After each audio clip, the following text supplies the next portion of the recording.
Passer son permis B pratique demande une certaine préparation. Le GOCA, qui organise ces examens, constate que certains candidats ont plus de chances de réussir que d'autres. Voici donc les conseils utiles du GOCA aux futurs conducteurs. Ceci dit, si vous avez déjà votre permis B, certains de ces conseils pourraient quand même vous être utiles.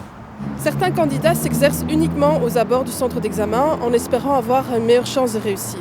Or, nous avons remarqué que ce sont justement les candidats qui s'exercent en toutes circonstances, aussi bien en milieu rural qu'en ville, sur l'autoroute ou pendant les heures de pointe, qui ont une meilleure chance de réussir. Et en termes de kilométrage par exemple ?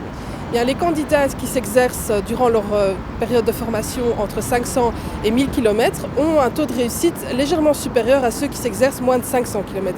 Mais les candidats qui s'exercent pendant plus de 1000 km ont, eux, une chance de réussite bien plus élevée. À gauche, à droite, il faut arrière. Pour être admis à l'examen pratique, il faut tout d'abord se présenter avec un véhicule qui est techniquement et administrativement en ordre. On remarque souvent que les gens oublient d'apporter leurs documents d'assurance ou leur carte d'identité, donc pensez à vérifier avant votre examen sur le site goca.be tous les documents que vous devez apporter. Veillez aussi à vous présenter avec un véhicule qui est techniquement en ordre. Donc, par exemple, les phares doivent fonctionner ou les clignotants doivent fonctionner. D'autant que l'examen ne sera pas remboursé, même si on ne va pas plus loin que le parking. Donc, si vous n'avez pas les bons documents ou si votre véhicule n'est pas en ordre techniquement, l'examen s'arrêtera net et vous ne serez pas remboursé.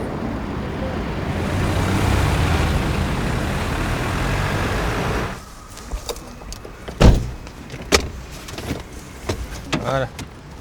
Allez. Très bien. Alors, quelques recommandations lors de l'examen pratique. Tout d'abord, ne roulez pas trop lentement. Veillez à bien participer à la circulation.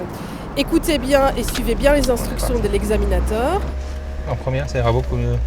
Effectuez toutes vos manœuvres exactement telles qu'elles sont détaillées dans les brochures officielles que vous trouverez sur goca.be. Et surtout, pensez à adopter un style de conduite qui est défensif, éco-responsable et respectueux des autres usagers de la route. C'est essentiel pour bien réussir votre examen pratique. Voilà. Vu ?